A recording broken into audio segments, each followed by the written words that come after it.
Shriya Shah-Klorfine was born in Kathmandu, Nepal on February 17, 1979. For a child growing up in the Kathmandu Valley, the Himalayas are not just a geographical feature, they are a constant, almost mythical presence on the horizon.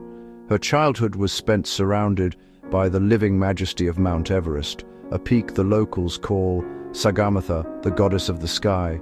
The mountain was a part of her world, a symbol of ultimate achievement. That abstract presence became a concrete ambition when, at 9 years old, she took a helicopter trip with her parents. As the aircraft ascended, the sprawling city gave way to foothills, and then suddenly the colossal form of Everest filled her view. Her parents explained that reaching its summit was one of the most difficult things a human could do. For most, such a warning would be a deterrent.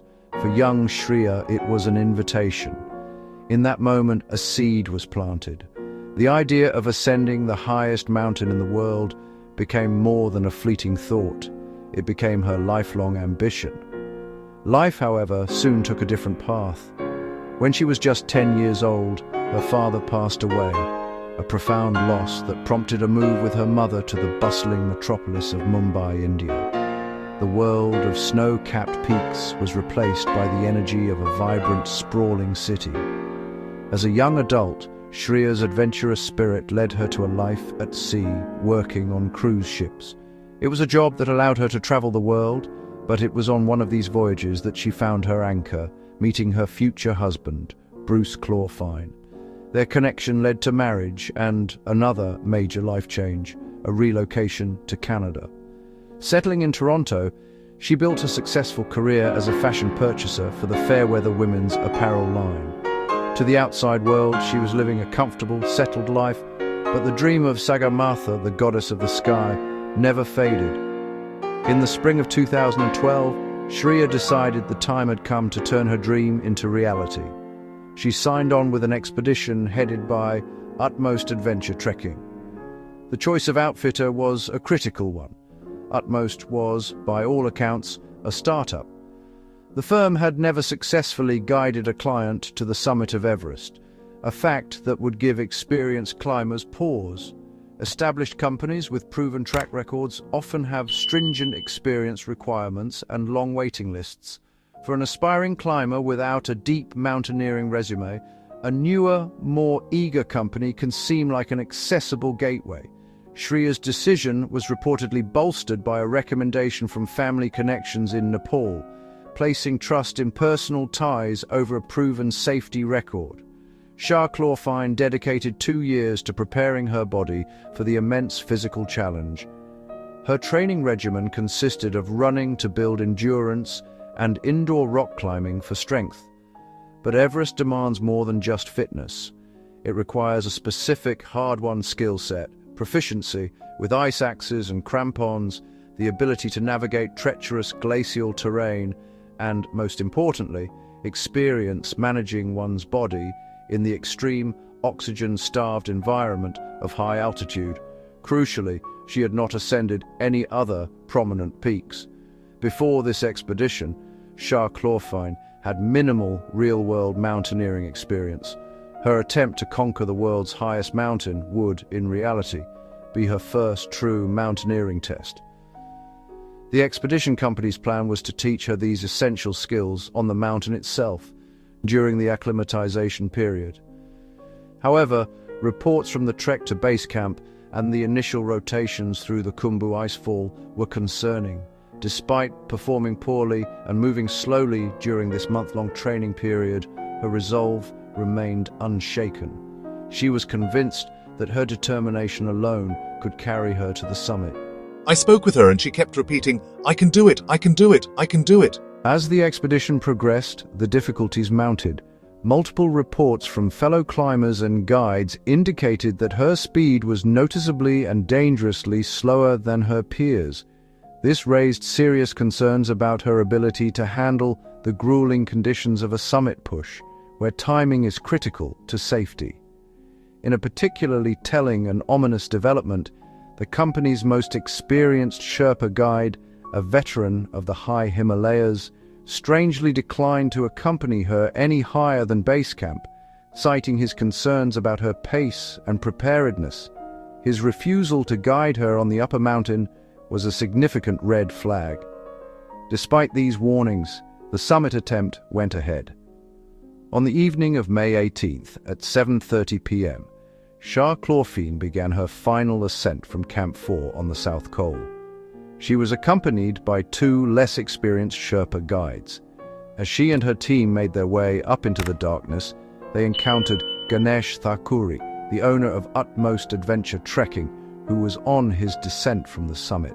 The encounter was a pivotal moment.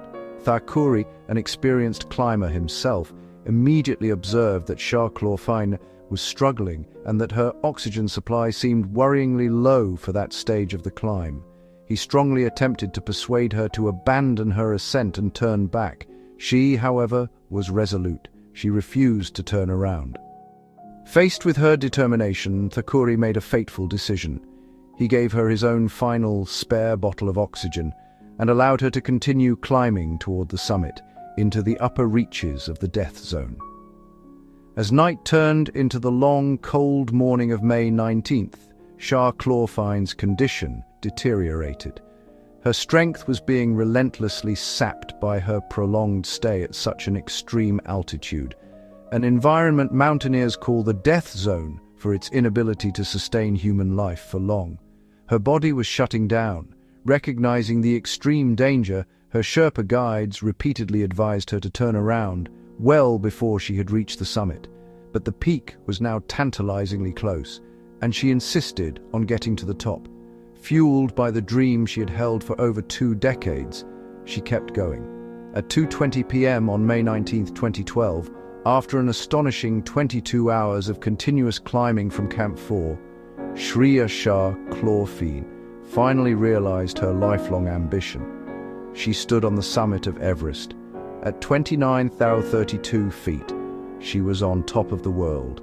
In that moment, she became the first South Asian woman from Canada to achieve the feat. But the summit is only halfway. Her celebration was brief, a few moments to take photos, her body already pushed far beyond its limits.